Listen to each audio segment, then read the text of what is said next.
ArsenalFanTV, excellent performance by the team today. Big win.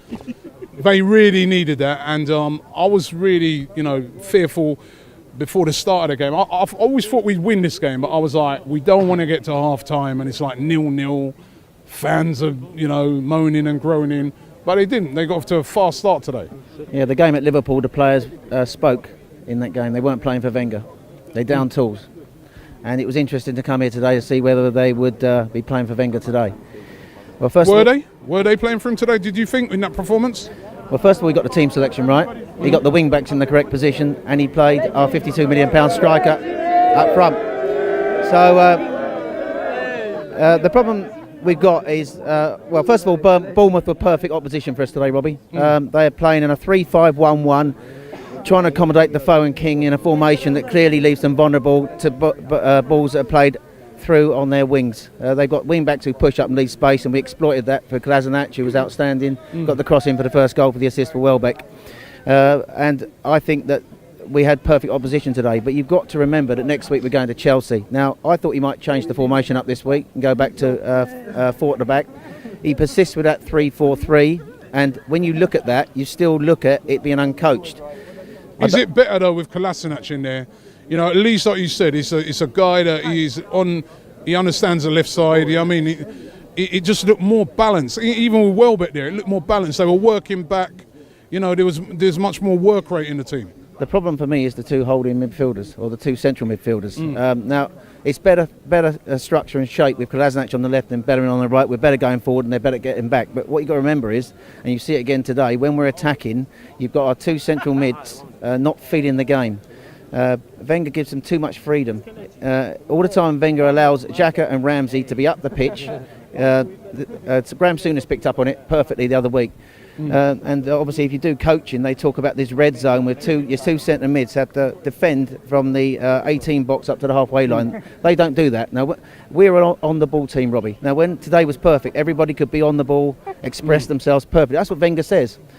But when you ain't got the ball, isn't it? When you ain't got the ball, we're terrible in transition. And I think when you go to Chelsea with a 3-4-3, if we play Xhaka and whoever in centre mid and they're pushing on all the time when we've got the ball, when we lose the ball, we're going to be struggling. The three centre-backs are going to be exposed. And I think really he should go 4 at the back. Can I just ask one question before I sign off today?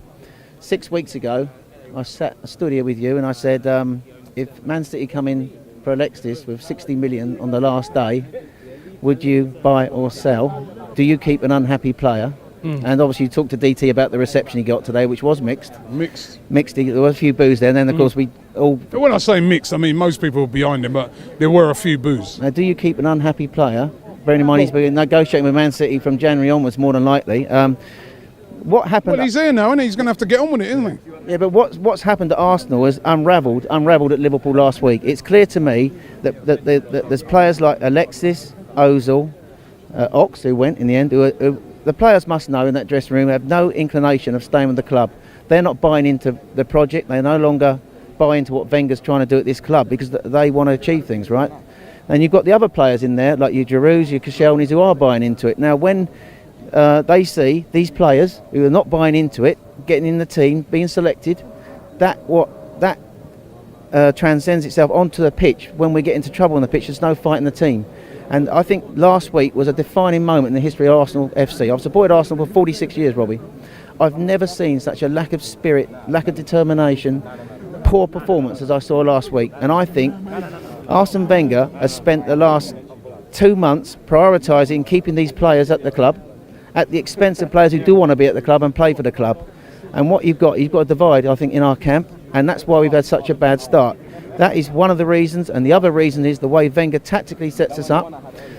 He plays 3-4-3. I've no problem playing 3-4-3. I said to you at the start of the season, if he looked at that team and he got, say, Van Dijk or a tall centre half in centre mid, 3 quality centre halves, then he got a holding midfielder, Cavalier or Nzonzi or someone like that, alongside Xhaka, and then he put Lacazette up front, and then we had our 2 centre mids holding as our 2 wing backs went on, killing the space, so when they break we've got 5 back to defend. I'd have no problem with that, but he doesn't do that.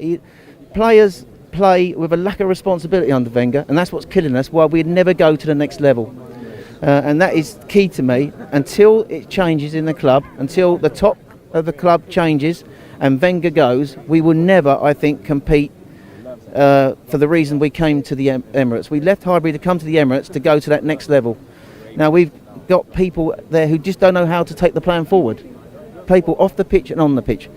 Arsene Wenger was fantastic for the first 10 years, but tactically, if you look next week, you've got and I've said this to you 2 years ago, you've got Conte, you've got Klopp, you've got Guardiola.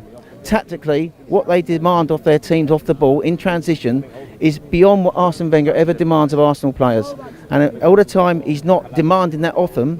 When we go to these big, and we don't respect the opponents, when we play away from home, you've got centre mids not feeding the game, not sort of getting back into shape. And you are right, it did look a better balance today with the two wing backs in the correct position, but we've still got the same problem with our two centre mids. We go to Chelsea next week, Conte will have them organised in their shape, and they've got players coming back now. And if we don't respect Chelsea, we get beat. And I think going forward, so I haven't asked you that.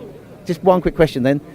Looking back now, do you think it's right that we kept Alexis Sanchez? Do you think, knowing now, I'll just put you right on the spot, Robin, don't fudge it because you fudged it last time, right? If Sanchez, right, he knew Sanchez wants to go, it's obvious to me, I want Sanchez to stay, but had I known 2 months ago that Sanchez definitely wanted to go, had I known that Ozil was not going to sign a contract, I would have then sold him and then invested in the team. I think if they were going to take 60 million for him on deadline day, then they should have. Not in deadline day, Robbie. 2 months ago. No, you said about the 60 million. No, I'm talking about. Yeah, so if they were going to give 60 million and it would end up that we consider it, then we should have just sold him from then and went after and got the adequate replacement.